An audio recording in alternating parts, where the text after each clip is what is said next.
यह सत्र आज से प्रारंभ हो रहा है। गुरुकुल कहते ही एक ऐसा चित्र हमारे सामने उभर कर आता है, जहाँ एक आश्रम है, एक बड़े पेड़ के नीचे उच्च आसन पर गुरु बैठे हुए हैं और शिष्य उसके सम्मुख बैठकर अध्ययन कर रहे हैं, तन्मयता से अध्ययन कर रहे हैं। आश्रम के परिसर में पशु पक्षी एक साथ बैठे हुए हैं, खेल रहे हैं। यज्ञ हो रहा है। अन्य शिष्यगण भिन्न भिन्न कार्य में जुटे हुए हैं। गुरु माता सबकी व्यवस्था कर रही है। कल ही जन्माष्टमी हुई है, तो स्वाभाविक रूप से हमें कृष्ण और सुदामा की भी याद आती है। ऋषि विश्वामित्र जब राम और लक्ष्मण को यज्ञ रक्षार्थ अपने साथ अपने आश्रम ले गए, वो भी चित्र हमारे सामने उभर कर आता है। यह गुरुकुल की स्वाभाविक सुनते ही हमारे सामने एक चित्र प्रस्तुत होता है। निश्चित ही आज भी गुरुकुल संस्था के प्रति स्नेह और अहोभाव मन में उभर कर आता है। हमने वशिष्ठ, विश्वामित्र, कण्व मुनि के गुरुकुलों की बातें पढ़ी है। याज्ञवल्क्य जैसे ऋषियों के गुरुकुल के बारे में भी सुना है। तक्षशिला और नालंदा विद्यापीठों के बारे में भी पढ़ा है। हम आकर्षित और प्रभावित तो बहुत होते हैं, परंतु आज यह असंभव सा लगता है। जब हम विकल्प का विचार करते हैं तो नकारात्मक भाव ही मन में आते हैं। उसका कारण भी आज की शिक्षा पद्धति ही है, जो गुरुकुल से सर्वथा भिन्न है। एक कवि का वाक्य था, यूनान मिस्र रोमा सब मिट गए जहां से, कुछ बात है कि हस्ती मिटती नहीं हमारी। ये जो कुछ बात थी, यह बात गुरुकुल शिक्षा पद्धति से ही हर मनुष्य के अंदर प्रभावित होती थी। एकात्म जीवन दर्शन के आधार पर व्यक्ति का समग्र विकास गुरुकुलों के माध्यम से होता था। शस्त्र और शास्त्र की शिक्षा गुरुकुल के माध्यम से होती थी। इसीलिए हम 900 वर्षों तक आक्रांताओं से संघर्ष करते रहे, लेकिन कभी भी पूरे समूचे भारतवर्ष में किसी भी आक्रांताओं का साम्राज्य नहीं रहा। लेकिन जब अंग्रेज आए, तो धूर्त अंग्रेजों ने थके हुए भारतीयों को पूरा अपने अधीन कर लिया और यहाँ अपनी राज्य व्यवस्था स्थापित की। और यहाँ के पूरे समूचे जो व्यवस्थाएं थी, उन सारी व्यवस्थाओं को बदलकर उनकी यूरोपीय व्यवस्था हमारे ऊपर थोपी गई। उसमें से एक शिक्षा पद्धति भी रही। उन्होंने देखा था, यहाँ की जो बात है, वो बात गुरुकुल के माध्यम से ही प्रसारित होती थी। इसलिए सबसे पहले उन्होंने शिक्षा पद्धति पर ही आघात किया और गुरुकुल पद्धति पूरी नष्ट करने का प्रयास किया। हम सभी जानते हैं कि अंग्रेजों से आने से पूर्व समूचे भारतवर्ष में 4 लाख से अधिक गुरुकुल चलते थे। उसी के माध्यम से सारी शिक्षा की व्यवस्था समाज की होती थी। समाज सुशिक्षित और सुसंपन्न था। लेकिन आज हम देखते हैं कि कितनी भी डिग्रियां प्राप्त करने के बाद भी हमारे भीतर कुछ खालीपन हमें महसूस होता है। उसका मुख्य कारण वही है कि आज की शिक्षा पद्धति। कई लोग आज भी गुरुकुल प्रारंभ करने का विचार करते हैं। यही एक विकल्प के रूप में गुरुकुल शिक्षा पद्धति ही श्रेष्ठ है, ऐसा हमारा मानना भी है। जब कोई भारतीय शिक्षा की दीर्घ परंपरा जो बनाए रखना होती है, तो जो मुख्य तत्व होता है उसे और जो परिवर्तन तत्व होता है उसे समझने की आवश्यकता होती है। कि दूसरी बात ऐसी होती है कि जो शाश्वत तत्व है उसे कोई परिवर्तन नहीं करा, और जो परिवर्तनशील बातें हैं उसे युगानुकूल परिवर्तित करते रहे। इसीलिए हम कहते हैं ना, by the past through the future और for the present, for the future through the present for the future, ये करनी पड़ेगी। एक बात तो स्पष्ट है, भारत का अगर उद्धार भारत की शिक्षा के उद्धार से ही होने वाला है। भारतीय शिक्षा की आत्मशक्ति गुरुकुल पद्धति में ही है। गुरुकुल संकल्पना को साकार करने में ही है। इसीलिए हम सभी इस गुरुकुल पद्धति के बारे में पूरा इस चिंतन सत्र में विचार करने वाले हैं। ताई जी इस विषय का प्रस्तुति करेंगी। 45 मिनट तक इस सत्र का इसी प्रकार से योजना रहेगी कि 45 मिनट ताई का उद्बोधन होगा। उसके पश्चात हमें 15 मिनट प्रश्नोत्तरी के लिए, जिज्ञासा के लिए रहेंगे। यह सत्र कुल 20 सत्र होने वाले हैं। आज ये पहला सत्र है। हर माह की शुक्ल और कृष्ण पक्ष की नवमी को यह सत्र चलेगा। समय 6 से 7 बजे तक ही रहेगा। हम सभी से, आप सभी से अनुरोध है कि समय से पूर्व इस सत्र में जुड़े रहें। ब्रह्मनाथ के बाद जो भी जुड़ेगा उसे जोड़ा नहीं जाएगा। ये स्वयं अनुशासन की इतनी अपेक्षा करते हुए मैं ताई से निवेदन करूंगा कि ताई अपना विषय प्रस्तुत करें।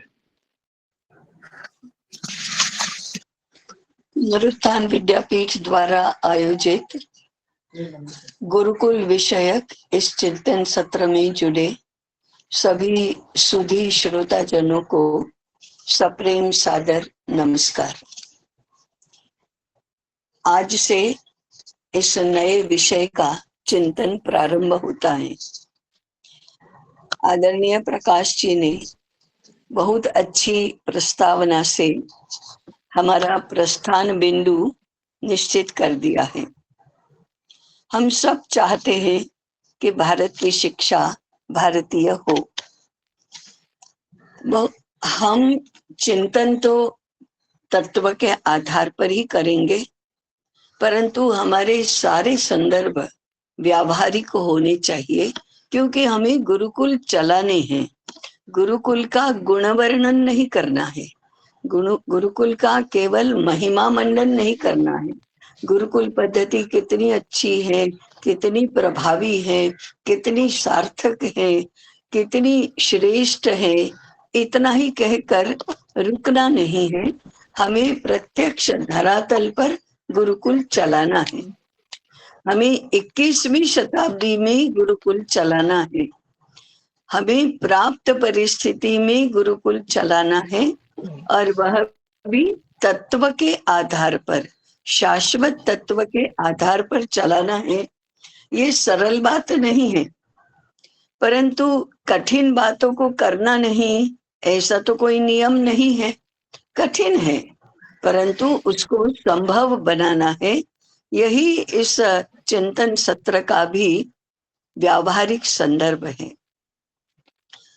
इसलिए हम बात तो करेंगे गुरुकुल की ही, परंतु भारत में आज के वैश्विक संदर्भ में, भारत की वर्तमान स्थिति में गुरुकुल कैसा चलेगा, वह भी गुरुकुल के मूल शाश्वत तत्वों को छोड़े बिना चलेगा। यही हमारा चिंतन का विषय रहेगा। पुनरुत्थान विद्यापीठ चाहता है कि देश में जो भी शिक्षा चले वह सब भारतीय पद्धति से चले, और भारतीय पद्धति से शिक्षा चलाने के केंद्र होंगे गुरुकुल। जो भी विद्यालय होंगे उनको गुरुकुल ही कहा जाएगा, अर्थात वे गुरुकुल ही होंगे। पुनरुत्थान विद्यापीठ की स्थापना 2004 में हुई। विद्यापीठ ने अपनी कार्य योजना 60 वर्षों की बनाई है। 60 वर्षों का विभाजन 12-12 वर्षों के 5 तपों में हुआ है। पहले 4 तप अर्थात प्रथम 48 वर्ष इस देश में सर्वत्र गुरुकुल स्वाभाविक रूप से सरलता से चल सके, इसकी तैयारी के लिए है। क्योंकि इसकी पूर्व तैयारी बहुत करनी पड़ेगी। गुरुकुल चले देश भर में, इसके लिए अनुकूल वातावरण निर्माण करने के लिए है, अनुकूल मानसिकता निर्माण करने के लिए है, अनुकूल परिस्थिति निर्माण करने के लिए है।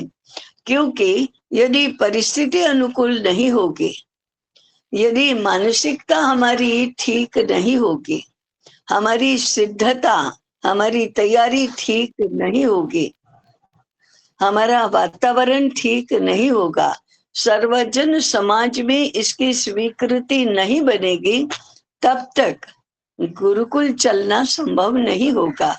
हाँ, 2, 4, 5, 10, 100 गुरुकुल चल भी जाएंगे, बहुत जी जान से प्रयास करने पर वे अच्छे भी चलेंगे, उन सब का महिमा मंडन भी होगा, उन सब की प्रशंसा तो होगी, परंतु देश की शिक्षा गुरुकुल पद्धति से नहीं चलेगी। इसलिए पुनरुत्थान विद्यापीठ ने पहले तैयारी करो, अच्छी तरह से तैयारी करो और बाद में गुरुकुल शुरू करो, ऐसी योजना बनाई है। इसका अर्थ यह हुआ कि विद्यापीठ के अंतिम 12 वर्ष का जो तप है वह गुरुकुल संचालन का है। तो विधिवत देश भर में गुरुकुल चलाने की परिस्थिति 2052 में होगी और 52 से 64 में देश भर में सर्वत्र गुरुकुल ही गुरुकुल होंगे। विद्यालय के नाम से जो भी होगा वह गुरुकुल ही होगा, ऐसी योजना है। तो फिर आप अभी चिंतन क्यों कर रहे हैं? अभी चिंतन इसलिए कर रहे हैं कि इतना समय लगने वाला है, कदाचित अधिक भी लग सकता है, परंतु हम इतने महत्वाकांक्षी हैं कि इतने समय में हमारी तैयारी हो जानी चाहिए, ऐसा हम मानते हैं और ऐसा ही हम चाहते भी हैं। तो फिर क्या करना चाहिए? हमारा चिंतन किन आधारों पर चलना चाहिए, किन संदर्भों में चलना चाहिए? पहली बात, 2064 में जब विद्यापीठ की कार्य योजना की पूर्णता होगी, तब इस देश में शिक्षा का चित्र कैसा होगा, इसको सामने रखो। वह हमारी स्वप्न सिद्धि का क्षण होगा, जब देश भर में जो भी विद्यालय चलेंगे वे गुरुकुल ही होंगे। आज जो चल रहे हैं उन विद्यालयों का क्या होगा? ये गुरुकुल चलेंगे माने नए गुरुकुल होंगे, माने गुरुकुल चलाएंगे, जो भी शुरू करेंगे गुरुकुल ही शुरू करेंगे। परंतु आज जो चल रहे हैं उन विद्यालयों का क्या होगा? तो इन विद्यालयों का रूपांतरण होगा। यह रूपांतरण कौन करेगा? विद्यालय स्वयं करेंगे। जो आज मैकॉले की पद्धति से चलते हैं, जो आज पश्चिमी विचारधारा के आधार पर, जीवन दृष्टि के आधार पर शिक्षा योजना चला रहे हैं, ऐसे विद्यालय अपने आप को भारतीय गुरुकुल में रूपांतरित करेंगे और पुनरुत्थान विद्यापीठ उसमें सर्व सहायता करेगा, क्योंकि विद्यापीठ तो चाहता ही है कि जो भी चलेगा वो गुरुकुल चले। तो वो कोई नाश करके, अभी चल रहे हैं उनका नाश करके नए गुरुकुल नहीं शुरू करेगा। जो अभी वर्तमान में चल रहे हैं वे सारे विद्यालय अपने आप को गुरुकुल में रूपांतरित करेंगे। और तीसरा, जो विद्यालय अपने आप को रूपांतरित करना नहीं चाहेंगे और इंटरनेशनल पद्धति से विद्यालय चलाने के मोह में या उस आकांक्षा से आज की ही पद्धति से चलाना चाहेंगे, उन विद्यालयों का क्या होगा? वे विद्यालय नहीं चलेंगे। कैसे नहीं चलेंगे? क्या उनका हम नाश करेंगे? क्या हम उनका विरोध करेंगे? क्या हम उनकी आलोचना और निंदा करेंगे? क्या वो कैसे बंद हो जाए इसकी कोई स्ट्रेटेजी बनाएंगे? नहीं, हम अपनी ओर से कोई प्रयास नहीं करेंगे। समाज ही इनको प्रतिसाद नहीं देगा। कौन जाएगा ऐसे विद्यालयों में जो भारतीय शिक्षा नहीं देता? कौन जाएगा ऐसे विद्यालयों में जहां गुरुकुल पद्धति से शिक्षा नहीं दी जाती? कोई नहीं जाएगा।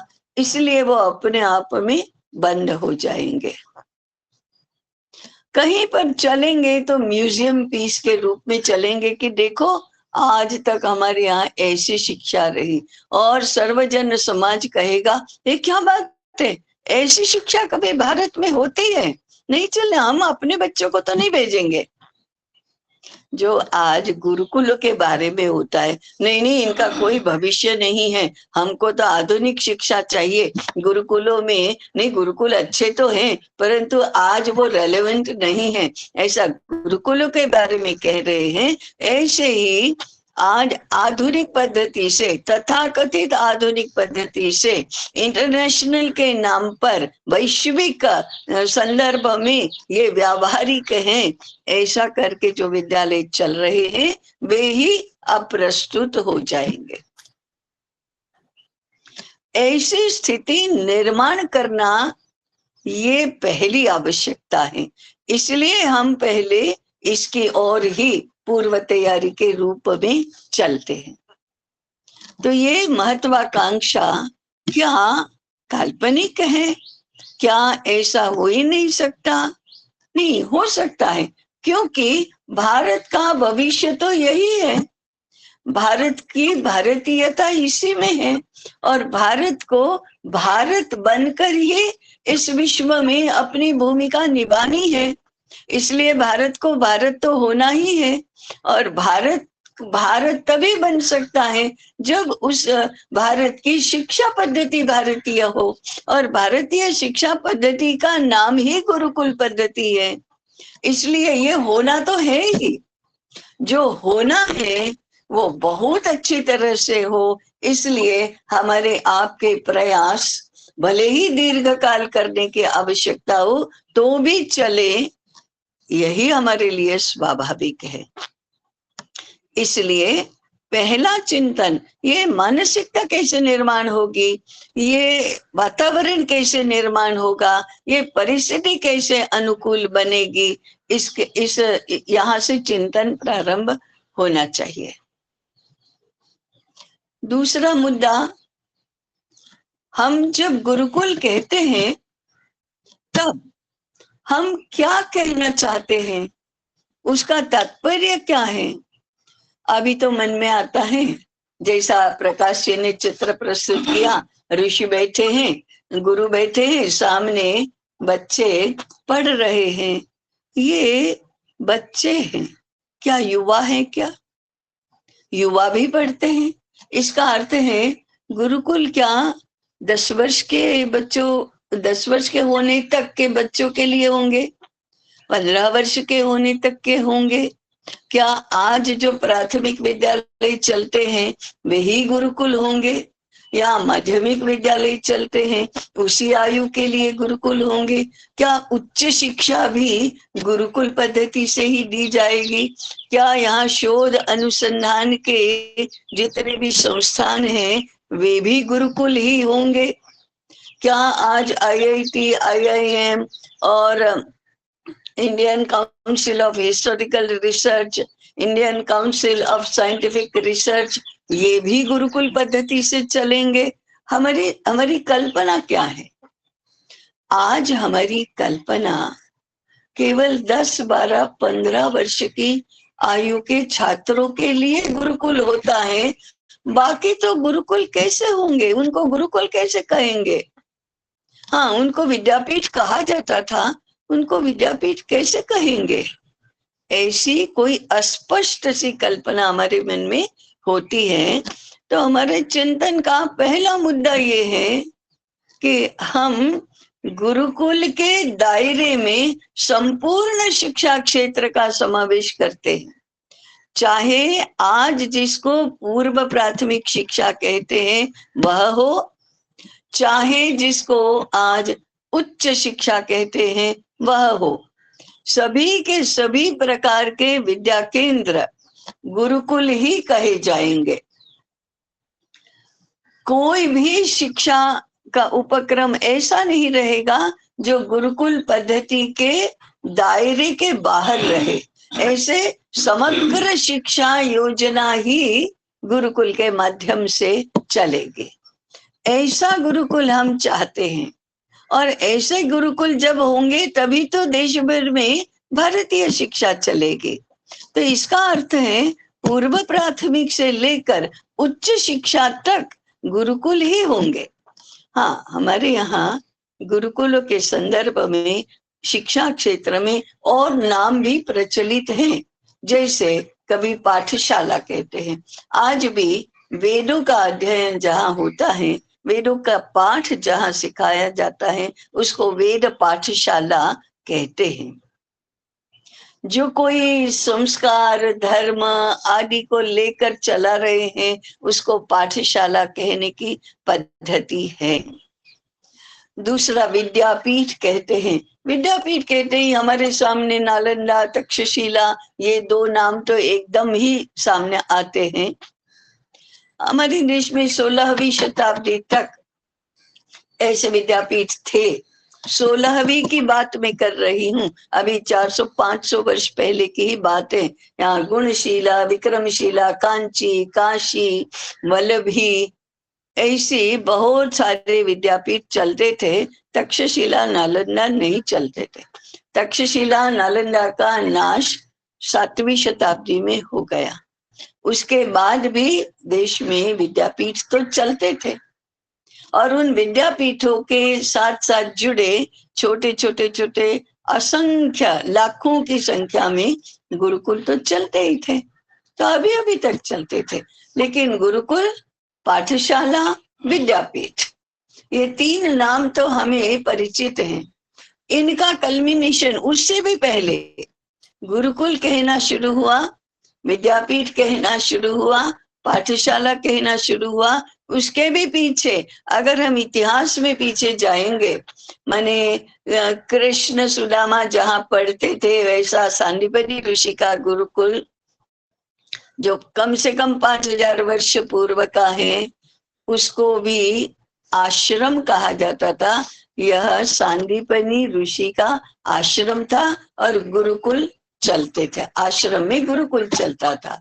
उसके बहुत पूर्व त्रेता युग में जब जाएंगे और रामायण काल में हम देखेंगे तो वशिष्ठ मुनि का आश्रम भी था, और आश्रम के साथ गुरुकुल चलता था, और राम और उनके भाई उनके गुरुकुल में पढ़ने के लिए गए थे। उसके पूर्व वेद काल में कहो तो वशिष्ठ, विश्वामित्र, अगस्त्य, भारद्वाज, ऐसे अनेक ऋषियों के आश्रम होते थे जिनमें गुरुकुल चलते थे। तो आश्रम संज्ञा भी इसी के साथ जुड़ा हुआ शब्द है। हमारे यहाँ शिक्षा के संदर्भ में आश्रम, गुरुकुल, विद्यापीठ, पाठशाला, ऐसे शब्द जुड़े हैं। अब जैसे ही हम आश्रम कहते हैं तो शिक्षा के साथ धर्म, संस्कृति, अध्यात्म, तपश्चर्या, ये भी सब जुड़ा है, अपने आप जुड़ जाता है। आश्रम तो ऐसी तपस्थली है जहाँ ऐसा योगाभ्यास होता है, ऐसी धर्म शिक्षा होती है कि सिंह और हिरण एक साथ जलाशय में पानी पीते हैं। सिंह और हिरण का जन्मजात जो वैर है, स्वाभाविक वैर है, उसका भी त्याग सिंह करता है और दोनों साथ में पानी पीते हैं। ये क्या है? ये वातावरण का प्रभाव है। ये वातावरण अहिंसा से भरपूर है। ऐसी अहिंसा जहाँ स्वाभाविक वैर का भी सिंह त्याग करता है, माने हिंसक पशु त्याग करते हैं। पातंजल योग सूत्र का अहिंसा विषयक सूत्र पढ़ो तो तुरंत ध्यान में आता है। वे कहते हैं, पतंजलि मुनि कहते हैं, अहिंसा प्रतिष्ठायाम तत्सन्निधौ वैर त्यागः। जब व्यक्ति की अहिंसा में प्रतिष्ठा हो जाती है, अर्थात पूर्ण अहिंसा का वातावरण और मानस और व्यवहार जहाँ है, वहाँ अहिंसा प्रतिष्ठायाम तत्सन्निधौ, ऐसे लोगों की सन्निधि में, माने ऐसे लोगों की उपस्थिति में वैर त्यागः, स्वाभाविक वैर का भी त्याग किया जाता है, हो जाता है। तो आश्रम हमारे अहिंसा में प्रतिष्ठित थे।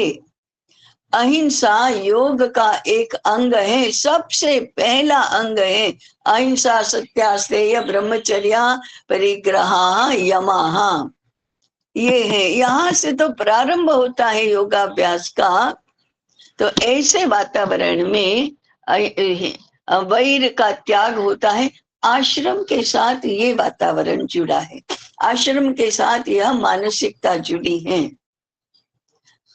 हमारी शिक्षा ऐसी मानसिकता और ऐसे वातावरण में फूलती फलती है। ये गुरुकुल का मुख्य तत्व हुआ, मानसिक तत्व हुआ कि हमारी मनोवृत्ति कैसी होनी चाहिए, हमारा व्यवहार कैसा होना चाहिए। तो धर्म जुड़ता है, योग जुड़ता है, संस्कृति जुड़ती है, संस्कार जुड़ते हैं, अध्यात्म जुड़ता है। ये तो हमारा प्रारंभ बिंदु हुआ, ये हमारा अधिष्ठान हुआ आश्रम। उसी में विद्याभ्यास होता है। वहीं पर पढ़ने के लिए राम भी जाते हैं, कृष्ण भी जाते हैं, और राम और कृष्ण को भी गुरुकुल में गए बिना चलता नहीं है।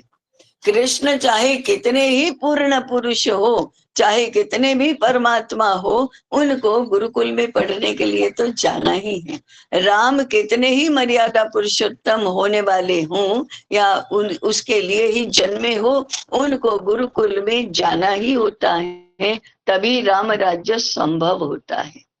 ये गुरुकुल का प्राण तत्व है, यह गुरुकुल का आत्म तत्व है। तो हम कैसी कल्पना करते हैं, कैसा मानस है, कैसी परिस्थिति है।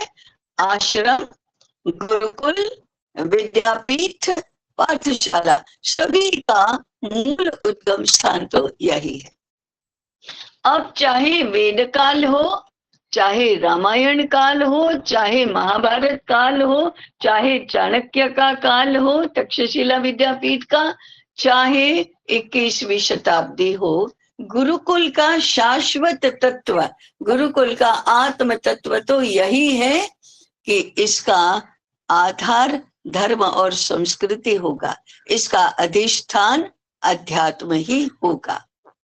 अब इसको व्यावहारिक कैसे बनाना, आज के संदर्भ में व्यावहारिक कैसे बनाना, यही तो हमारा प्राण प्रश्न है।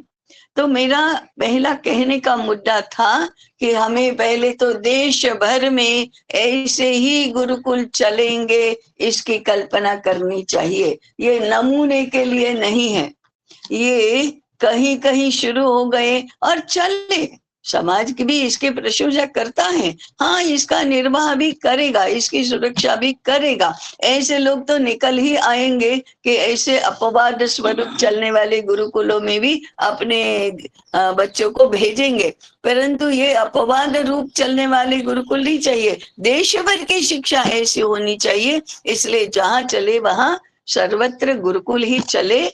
इस आधार पर चिंतन हमारा चलना चाहिए, शुरू भी होना चाहिए, चलना भी चाहिए, और इसके व्यावहारिक पहलुओं की बात हमें करनी चाहिए। ऐसे गुरुकुलों के लिए हमें पहला मुद्दा है, हमें देखना होगा कि किसी भी विद्यार्थी का, किसी भी छात्र का पूर्ण शिक्षा का विचार ही गुरुकुल में होना चाहिए। ये नहीं कि 15 वर्ष तक तो यहाँ पढ़े और बाद में उच्च शिक्षा के लिए किसी यूनिवर्सिटी में गए, श्रेष्ठ यूनिवर्सिटी में गए, वहां उन्होंने ग्रेजुएशन किया, पोस्ट ग्रेजुएशन किया, पीएचडी किया और यूनिवर्सिटी में प्राध्यापक बने, या विदेश गए या और श्रेष्ठ करियर बनाकर बहुत अच्छा स्थान, बहुत अच्छी प्रतिष्ठा समाज में प्राप्त की। ऐसी मानसिकता के लिए गुरुकुल का संदर्भ है केवल संस्कार और संस्कृति, चरित्र निर्माण। चरित्र निर्माण का भी भावात्मक पहलू ही हमें ध्यान में आता है, बाकी ज्ञान के लिए, अर्थार्जन के लिए, प्रतिष्ठा के लिए तो आज चलने वाली उच्च शिक्षा ही रहेगी, ऐसा नहीं होगा। गुरुकुल प्रारंभ से अंत तक गुरुकुल ही रहेगा। इसका अर्थ है भारतीय शिक्षा ही दी जाएगी, चाहे उच्च शिक्षा हो, चाहे शोध कार्य हो, चाहे देश चलाने वाले श्रेष्ठ जन हो, अत्यंत बुद्धिमान लोग हो, अत्यंत कर्तृत्ववान लोग हो, अत्यंत प्रतिभाशाली लोग हो, वे उन सभी के लिए गुरुकुल की शिक्षा संभव होनी चाहिए, आवश्यक लगनी चाहिए, अनिवार्य बननी चाहिए, तभी तो देश उसके आधार पर चलेगा। इसलिए पहला मुद्दा है गुरुकुल की कल्पना करना, माने अथ से इति संपूर्ण शिक्षा क्रम उसका होगा, जिसमें पूर्व प्राथमिक, प्राथमिक, माध्यमिक, उच्च शिक्षा सभी का समावेश होगा। भारतीय शब्दावली में कहेंगे तो शिशु शिक्षा, बाल शिक्षा, किशोर शिक्षा, युवाओं की शिक्षा सभी गुरुकुल पद्धति से ही चलेगा। तो फिर इसका तात्पर्य क्या है? इसका तात्पर्य यह है कि यह इन गुरुकुलों में दी जाने वाली शिक्षा भारतीय होगी। भारतीय होगी का अर्थ है भारतीय जीवन दृष्टि पर आधारित ऐसी होगी। भारतीय जीवन दृष्टि पर आधारित, इसका अर्थ क्या है? इसका अर्थ है कि जीवन विकास के लिए जितने भी विषयों की हम कल्पना करते हैं वे सारे भारतीय सिद्धांतों के आधार पर, भारतीय विचारधारा के आधार पर चलेंगे। इसका अर्थ है सभी विषयों के पाठ्यक्रम वैसे ही होंगे। सभी विषयों के जो पाठ्यक्रम चलेंगे उनके लिए संदर्भ सामग्री और पठन सामग्री, पाठ्य पुस्तकें, क्रियाकलाप, गतिविधि, व्यवस्था वैसे ही होंगे, भारतीय ही होंगे। तभी वे भारतीय पाठ्यक्रम कहे जाएंगे, तभी वह भारतीय ज्ञान धारा को प्रवाहित करने हेतु, परिष्कृत करने हेतु, प्रभावी करने हेतु चल रहे हैं, ऐसा कहा जाएगा। तो पहली बात है भारतीय जीवन दृष्टि पर आधारित पाठ्यक्रम चलेंगे, वो चाहे शिशु शिक्षा हो, चाहे युवाओं की शिक्षा हो, चाहे किसी भी विषय की शिक्षा हो। तो भी दूसरा मुद्दा इसके साथ जुड़ा हुआ मुद्दा है, ये पाठ्यक्रम जो है, ये शिक्षा क्रम जो है, विद्यार्थियों को ही ध्यान में रखकर नहीं चलेंगे, राष्ट्र को ध्यान में रखकर चलेंगे। विद्यार्थी निष्ठ और राष्ट्रनिष्ठ ऐसे पाठ्यक्रम चलेंगे। शिक्षा राष्ट्र निर्माण के लिए होती है। शिक्षा राष्ट्र निर्माण के लिए एक एक व्यक्ति कैसे अपना योगदान करेगा, इसके इस दृष्टि से होती है। तो व्यक्ति का विकास, राष्ट्र का निर्माण, ये दोनों बातें एक साथ चलेगी। राष्ट्र निर्माण के लिए व्यक्ति का विकास, ऐसा सूत्र लेकर चलेंगे। आज से यह कितना उल्टा है। आज संपूर्ण शिक्षा विद्यार्थी केंद्रीय है। हाँ, कभी शिक्षक प्रशिक्षण के महाविद्यालय होते हैं, उसमें शिक्षा के सिद्धांत और शिक्षा पद्धति माने अध्यापन पद्धति के बारे में जब बात की जाती है तब कहते हैं विद्यार्थी केंद्रीय शिक्षा, स्टूडेंट ओरिएंटेड। ये अलग बात है। और विद्यार्थी निष्ठ शिक्षा नहीं, परंतु राष्ट्रनिष्ठ शिक्षा होनी चाहिए। दो कथनों में अंतर है। जब शिक्षक प्रशिक्षण में कहा जाता है कि यह विद्यार्थी केंद्रीय होना चाहिए, तब अध्यापन पद्धति विद्यार्थी केंद्रीय होना चाहिए, ऐसा कहते हैं। विद्यार्थी केंद्रीय अध्यापन पद्धति, इसका अर्थ क्या है? हाँ, सामने बैठा हुआ विद्यार्थी, शिक्षक क्या करेगा तो वो अधिक अच्छी तरह से सीखेगा। विद्यार्थी की कठिनाई क्या है, विद्यार्थी का स्तर कैसा है, विद्यार्थी की योग्यता कैसी है, इसके आधार पर शिक्षक अपनी अध्यापन पद्धति तय करता है, वह तो मेथोडोलॉजी का है प्रश्न, वो तो विद्यार्थी केंद्रीय होना चाहिए, ये तो ठीक है। परंतु विद्यार्थी क्या चाहता है, विद्यार्थी को आगे कौन सा करियर बनाना है, विद्यार्थी कौन सा विषय रुचिपूर्वक पढ़ता है, अपने करियर के लिए आवश्यक मानता है, इसको ध्यान में रख कर नहीं होता। विद्यार्थी चाहेगा कि मुझे अमेरिका जाना है और अमेरिकन बनना है, इसलिए मुझे इंटरनेशनली एक्सेप्टेड ऐसी शिक्षा चाहिए, इसलिए हम ऐसा विद्यालय चलाएंगे। ये विद्यार्थी केंद्रीय ये नहीं होना चाहिए। राष्ट्र के लिए, राष्ट्र निर्माण के लिए, राष्ट्र के अभ्युदय और निश्रेयस के लिए, राष्ट्र के परम वैभव के लिए एक एक व्यक्ति का अपना योगदान कैसा होगा, यह योगदान करने की योग्यता विद्यार्थी में विकसित हो, उसको ही उसका व्यक्तित्व विकास कहेंगे। ऐसे व्यक्तित्व विकास के लिए शिक्षा होना, ये राष्ट्रनिष्ठ व्यक्ति निर्माण करने के लिए शिक्षा होगी, ये भारतीय शिक्षा है। क्योंकि व्यक्ति राष्ट्र का अंग होता है, इन आइसोलेशन व्यक्ति नहीं होता है, वह राष्ट्र का ही अंग होता है, वह राष्ट्रीय होता है, उसका चरित्र राष्ट्रीय चरित्र होना चाहिए। राष्ट्र के से भिन्न होकर कौन सा व्यक्तित्व विकास है। इसलिए जो भी मैं मेरे जीवन के लिए चाहती हूँ, जो भी मेरे विकास के संदर्भ में सोचती हूँ, वह राष्ट्र के अनुकूल होना चाहिए, राष्ट्र निर्माण में उसका योगदान होना चाहिए, क्योंकि मैं राष्ट्र को बिलोंग करती हूँ, क्योंकि मैं राष्ट्र का एक अंग हूँ। और राष्ट्र कहते ही सामने क्या आता है, राष्ट्र कहते ही राष्ट्र के जीवन मूल्य आते हैं। राष्ट्र कहते ही राष्ट्र की धर्म और संस्कृति की परंपरा और स्थिति ध्यान में आती है। राष्ट्र कहते ही राष्ट्र का जीवन दर्शन क्या है, ये ध्यान में आता है। राष्ट्र कहते ही भारतीय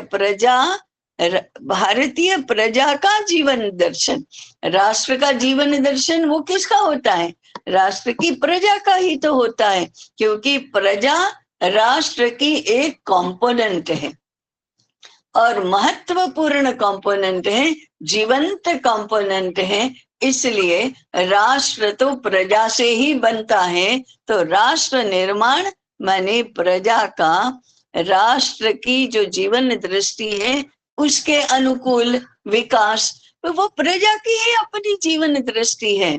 तो समस्त समाज की, समस्त भारतीय प्रजा की जो जीवन दृष्टि है, वही एक एक विद्यार्थी की भी तो होगी।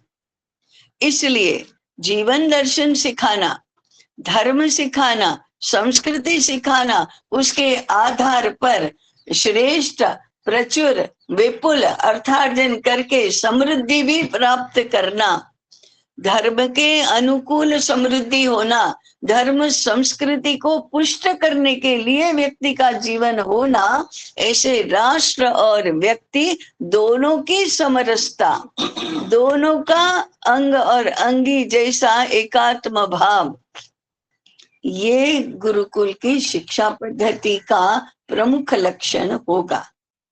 तो हम जो कहते हैं कि विद्यार्थी केंद्रीय नहीं, राष्ट्र केंद्रीय शिक्षा गुरुकुल में दी जानी चाहिए। ऐसी ही दी जाती थी। जो गुरुकुल में पढ़ते थे वो अपने राष्ट्र की सेवा के लिए होते थे, अपने राष्ट्र की उन्नति के लिए ही होते थे, उसी में तो उनकी अपनी भी उन्नति होती थी। आज परिस्थिति कैसी है, राष्ट्र और व्यक्ति एक दूसरे के साथ समरस होकर विचार नहीं करते। मैंने विद्यार्थी उस प्रकार से विचार नहीं करता। व्यक्ति केंद्रीय विचार वही विद्यार्थी केंद्रीय विचार होता है। विद्यार्थी क्या चाहता है, अपने जीवन के लिए क्या चाहता है, अपने करियर के लिए क्या चाहता है, अपनी तरक्की के लिए क्या चाहता है, उसके अनुसार शिक्षा दो। ये आज की शिक्षा का केंद्रवर्ती विचार है। उसके लिए विद्यार्थी की रुचि, विद्यार्थी की क्षमता, विद्यार्थी का भविष्य, वो क्या चाहता है, ये नहीं होता। राष्ट्र के लिए ये विद्यार्थी अपने जीवन का योगदान कैसे देगा, ये मुख्य विषय है। तो हमारा मुद्दा क्या हुआ, ये राष्ट्र केंद्रीय शिक्षा। पहले हमने कहा ना कि भारतीय जीवन दृष्टि पर आधारित वही भारतीय शिक्षा, पाठ्यक्रम वैसे ही, पाठ्य विषय वस्तु वैसे ही, पुस्तकें वैसे ही, संदर्भ पुस्तकें वैसी ही, पद्धति भी वैसी ही। ये पहला मुद्दा था। दूसरा मुद्दा है राष्ट्र केंद्रीय शिक्षा होगी। और राष्ट्र केंद्रीय अर्थात राष्ट्र का परम वैभव प्राप्त हो, इसके लिए एक एक एक एक विद्यार्थी के चरित्र का निर्माण करना, विद्यार्थी की बुद्धि बल आरोग्य सभी का विकास करना, उसकी समस्त शक्तियों का विकास करना, समस्त शक्तियों का प्रगतिकरण करना, इस रूप में विद्यार्थी की शिक्षा होना, ये गुरुकुल शिक्षा का केंद्रवर्ती विषय रहेगा। क्योंकि शिक्षा से ही तो परंपरा की रक्षा होती है, शिक्षा से ही तो जीवन का विकास होता है, शिक्षा से ही तो राष्ट्र उन्नति करता है।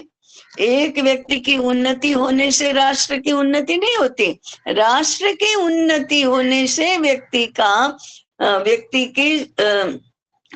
का स्थान योग्य होता है, योग्य पद्धति से निश्चित होता है, वह राष्ट्रीय बनता है, वह अपने राष्ट्र जीवन का अंग बनता है।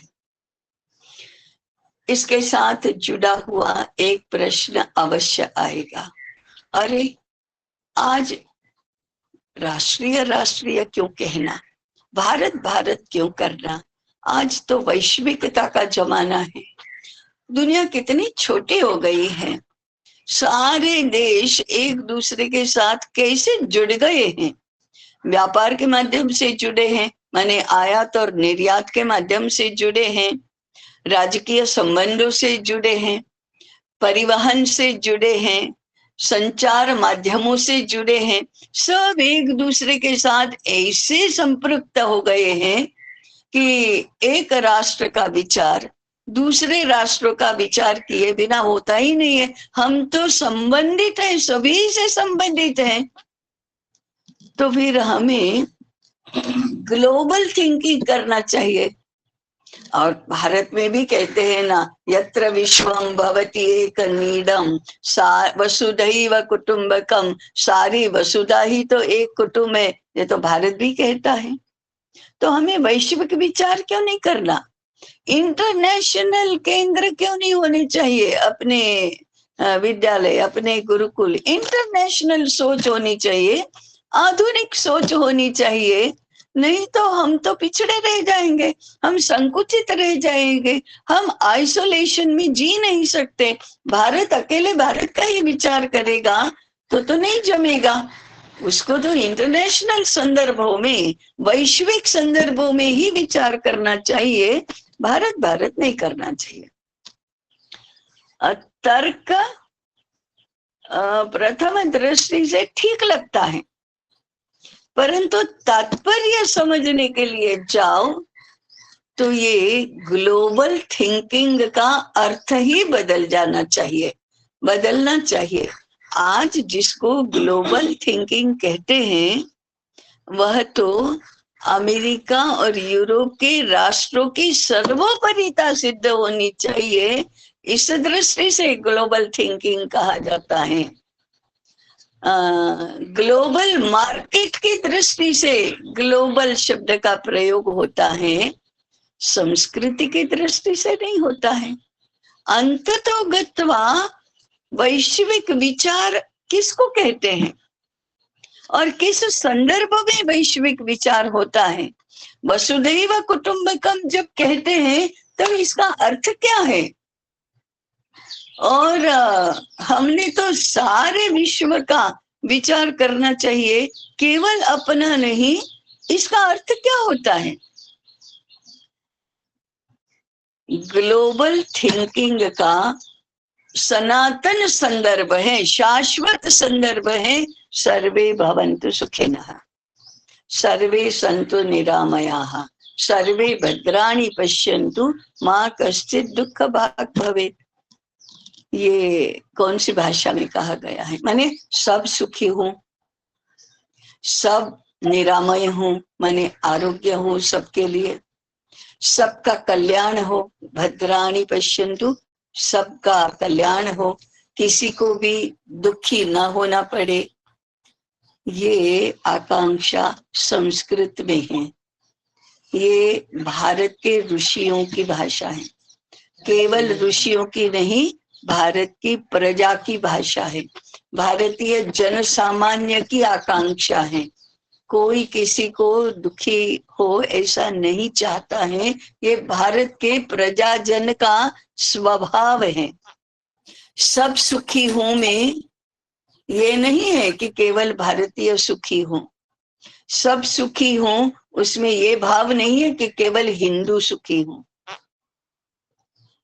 तो सब सुखी हूं उसमें ये नहीं है कि केवल मनुष्य सुखी हूं, भूत मात्र को सुख मिले, भूत मात्र का कल्याण हो, माने जिसको हम पंच महाभूत कहते हैं वह भी सुखी हो, जिसको हम वृक्ष वनस्पति प्राणी सृष्टि ये सब कहते हैं वो भी सुखी हो, और जहां हम मुसलमान क्रिश्चियन ज्यूइश ऐसा कहते हैं वे भी सुखी हूं, जिसको हम Europe American African Japanese Indonesian ये कहते हैं, चाइनीज रशियन ये कहते हैं, ये भी सुखी हूं। एक भी व्यक्ति, एक भी एंटिटी, एक भी पदार्थ सुखी होने की कल्पना से या उनका कल्याण प्राप्त करने की कल्पना के दायरे से बाहर नहीं है। सब सुखी हूं उसका हमारा दायरा तो बहुत व्यापक है, माने संपूर्ण ब्रह्मांड को समाविष्ट करने वाला हमारा दायरा है। इससे बड़ी वैश्विक दृष्टि कौन सी होती है? तो भारत जब सोचता है तब वैश्विक ही सोचता है। हाँ, भारत के अलावा जो सोचते हैं वो वैश्विक नहीं सोचते हैं, केवल अपनी प्राप्ति के लिए, अपनी अर्थ प्राप्ति के लिए, अपनी इच्छाओं की पूर्ति के लिए सारा विश्व हमारे लिए साधन हो, इसको ग्लोबल थिंकिंग कहते हैं। ये ग्लोबल थिंकिंग भारत का थिंकिंग नहीं है, भारत का ग्लोबल थिंकिंग, भारत का थिंकिंग ही ग्लोबल थिंकिंग है। इस दृष्टि से निश्चिंत मन से वैश्विक संदर्भ में ही संपूर्ण विश्व का कल्याण हो, इस दृष्टि से ही भारतीय शिक्षा होगी, वह भारत के लिए स्वाभाविक है।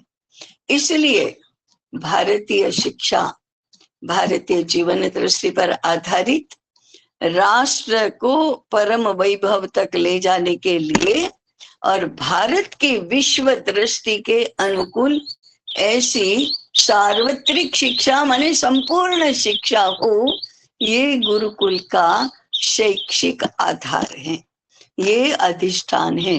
इन आधारों को छोड़े बिना हम आगे शिक्षा का विकास कैसे होगा गुरुकुल में, गुरुकुल का शैक्षिक स्वरूप कैसा होगा, इसकी चर्चा करेंगे। आज यही रुकती हूँ, उसका आगे हम अगले सत्र में विचार करेंगे। जिज्ञासा समाधान के लिए, अपने अभिप्राय और सुझाव के लिए ये अब शेष समय श्रोता जनों को समर्पित है। सबको नमस्कार। धन्यवाद साई। अभी जो शेष समय बचा है, ये सब सुनने के बाद अगर आपके मन में कोई प्रश्न, कोई जिज्ञासा हो तो कृपया अपना हैंड रेज करें। हाँ, दत्तात्रेय जी पवार, हाँ, आप पूछ सकते हैं। हाँ तो नमस्ते ताई और सभी को प्रणाम। नमस्कार। बहुत ही सुंदर मार्गदर्शन मिला है। अपना अपना परिचय दीजिए। जी जी। तो मैं दत्तात्रेय पवार जीवन विकास संकाय में जुड़ा हूँ और कहाँ से? लिखित अभियंता हूँ मैं कॉलेज शिक्षा प्रणाली से। खुद का लकड़ी घानी तेल का उद्योग है पुणे में, पुणे से हूँ। पुणे में। और अभी उद्योग भी करता हूँ और नौकरी भी है और जी। गुरुकुल स्थापन करने के उद्देश्य से आचार्य निर्माण से भी जुड़ना बहुत है। अच्छा, बहुत अच्छा, बहुत अच्छा। अभी मैं और हमारी श्रीमती दोनों ये वर्ग सुन रहे थे। जी। तो मेरी श्रीमती जी का प्रश्न है कि राष्ट्र निर्माण के लिए हम अपने तरफ से अभी की स्थिति में कैसे योगदान दे सकते हैं? गुरुकुल के संदर्भ में यदि पूछ रहे हैं तो गुरुकुल की शिक्षा को व्यवस्थित करना और उसमें पढ़ना, यही आगे के लिए राष्ट्र निर्माण में हमारा योगदान होगा। हम गुरुकुल के संदर्भ में बात कर रहे हैं। तो ऐसा अभी आपने बताया कि गुरुकुल स्थापन करने की आकांक्षा भी है, तो दोनों मिलकर गुरुकुल स्थापन करो, यही राष्ट्र निर्माण में हमारा योगदान होगा। और जैसा भारतीय गुरुकुल होता है वैसा ही करने का प्रयास करो, तो ये अपना कृतिशील योगदान होगा। अगर इच्छा है गुरुकुल शुरू करने की तो वही शुभ इच्छा है, उसको साकार करो। ठीक है अविनाश जी। धन्यवाद।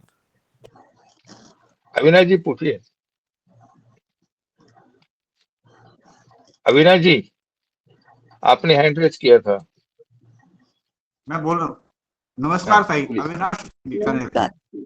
नमस्कार। आज के समय में समाज में गुरुकुल की स्वीकार्यता बनाने हेतु पहले तो अभिभावकों का मन बनाना पड़ेगा, उनकी मानसिकता तैयार करनी पड़ेगी। तो क्या कहीं न कहीं ऐसे अभिभावकों की निर्मित हेतु अपना जो अधिजनन शास्त्र मतलब युवा दंपति उनका संस्कार, तो कुल मिलाकर के इसका बीज जो है ये अभिभावकों की उससे उनको संस्कारित करना, ताकि अगली पीढ़ी अभिभावक जो बनेंगी वो ऐसे इनको गुरुकुल में भेजने की मानसिकता से रहेंगी, ऐसा मुझे कुछ लगता है। फाटक जी थोड़ा चारों ओर देखेंगे तो आज अभिभावक तो ऐसे मिल जाएंगे जो अपने बच्चों को गुरुकुल में भेजना चाहते हैं, जैसे हो वैसे गुरुकुल में भेजना चाहते हैं। गुरुकुल चलाने वाले गुरु नहीं है, शिक्षक ही नहीं है जो गुरुकुल चलाए। इसलिए पहला प्रश्न शिक्षकों का है। शिक्षक होंगे, शिक्षक अपने आप को गुरु बनाएंगे तो गुरुकुल तो चलेंगे।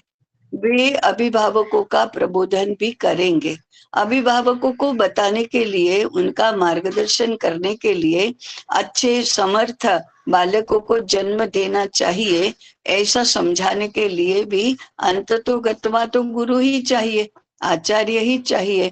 तो आप और हम आचार्य नहीं बनेंगे तब तक अभिभावकों का प्रबोधन होगा कैसे? और अगर हम आचार्य बनेंगे तो गुरुकुल शुरू करके ही तो ये काम हो सकता है। इसलिए क्रूशियल पॉइंट है गुरु। गुरु के बिना गुरुकुल नहीं चल सकता। आज भी बहुत सारे लोग गुरुकुल चलाने की कल्पना करते हैं, वे स्वयं गुरु बनना नहीं चाहते हैं, कहीं से भी तो गुरु को लाकर फिर गुरुकुल की व्यवस्था करना चाहते हैं।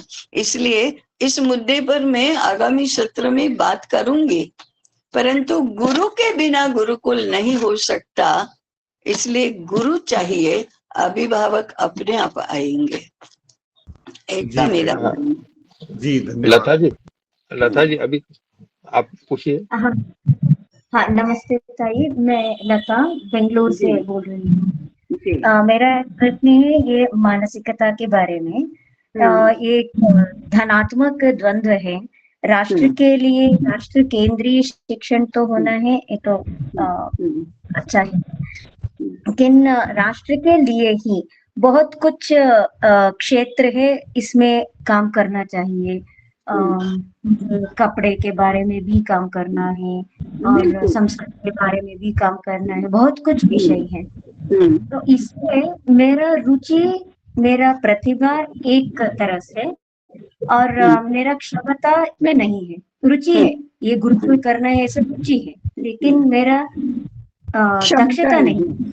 है। हाँ, दक्षता इस नहीं। संदर्भ में हम कैसे डिसाइड करें कि हाँ, बात तो ठीक है कि जो बुनकर बन सकता है, जो सुतार बन सकता है, जो इंजीनियर बन सकता। अब इंजीनियर, यही सुतार बुनकर, ये सारे जो है ना, कृषक, ये सारे जोड़ के रूप में इंजीनियर है ही। इंजीनियर बन सकता है, वह भारतीय कैसे बनेगा? कपड़ा बनाने का काम भारतीय कैसे बनेगा? कृषि करने का काम भारतीय कैसे बनेगा? माने भारतीय कृषि का विकास कैसे होगा?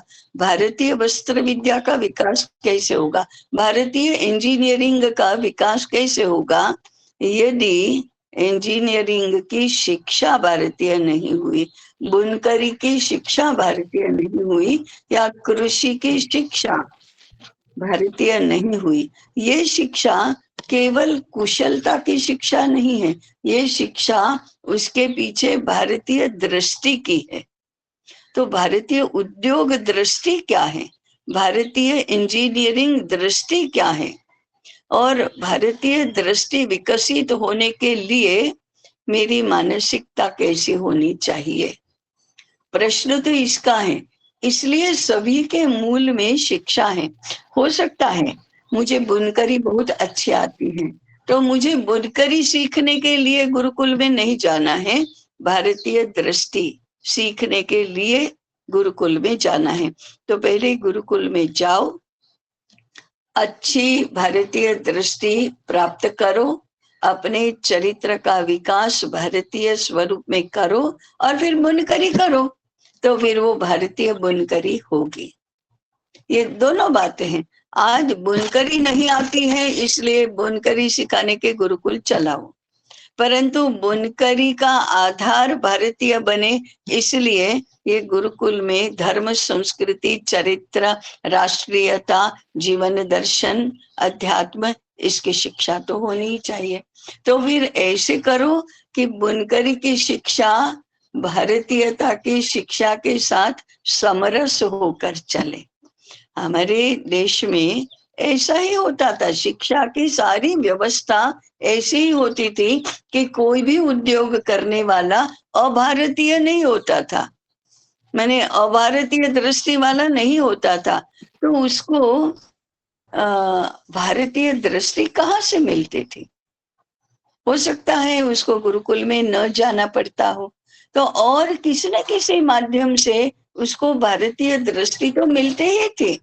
भारतीय दृष्टि मिलती थी तो वो कृषक भूमि को माता मानता था, एक बैलों को और हल को अपने ही परिवार के जन मानता था, हल की भी पूजा करता था, और मैं धान्य उगा रहा हूं क्योंकि मेरे आसपास के लोगों को अन्न चाहिए, उनका पोषण होना चाहिए, इसलिए मैं कृषि करता हूं।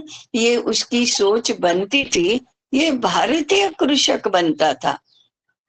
तो इससे धरती की, पर्यावरण की हानि नहीं होती थी, धरती को प्रदूषित नहीं होते थे, समाज को विपुल मात्रा में धान्य मिलता था, बैलों की सुरक्षा होती थी, और हल के स्थान पर ट्रैक्टर नहीं आता था, आएगा ही नहीं यदि भारतीय दृष्टि मिली तो ये कैसे मिलती थी?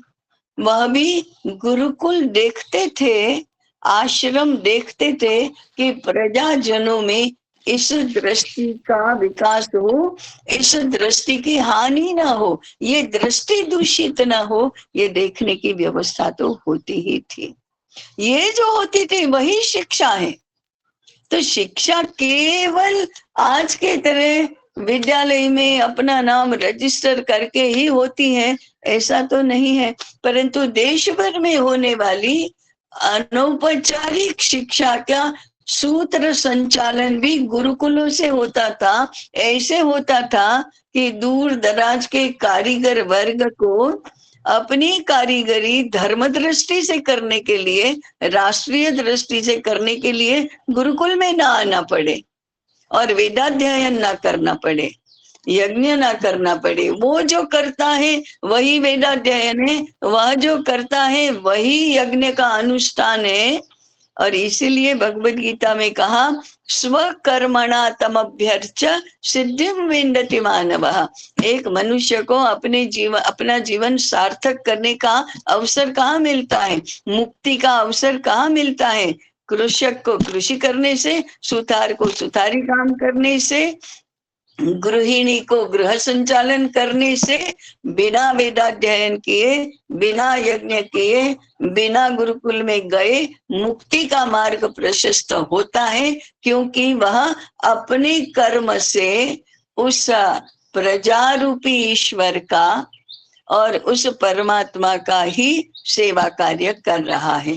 इस दृष्टि का विकास कैसे होता था, यह दृष्टि प्रजा में कैसे आती थी? तो जहां से भी आती थी उस योजना का सूत्र संचालन आश्रम में ही होता था, गुरुकुल में ही होता था। इस रूप में हमें गुरुकुल को समझना चाहिए, केवल भौतिक दृष्टि से नहीं। इस विचार का, इस बिंदु का विस्तार आगे हम करेंगे, परंतु मुझे लगता है कि लता को तो समझ में आ गया। हाँ, इसे ठीक है लता जी। अभी इस समय में बहुत कुछ द्वंद्व रहते हैं। मेरा आसक्ति उसमें भी है, उसमें भी है, लेकिन मेरा क्षमता कोई और कहाँ और है। इसलिए हम क्या कर सकते हैं? जी जी, द्वंद्व तो रहेगा, क्योंकि ये इसलिए ये यात्रा आज मन में आया और कल गुरुकुल हो गया, ऐसा होगा ही नहीं। ये यात्रा लंबी है, अपने द्वंद्व से मुक्ति प्राप्त करने की, अपने विचार को स्पष्ट बनाने की, अपना मार्ग निर्धारित करने की, यही चिंतन की यात्रा है। इसीलिए तो इतना दीर्घ काल है, तो समय तो देना ही पड़ेगा, इसके लिए चिंतन तो करना ही होगा। अभी समय तो हुआ है,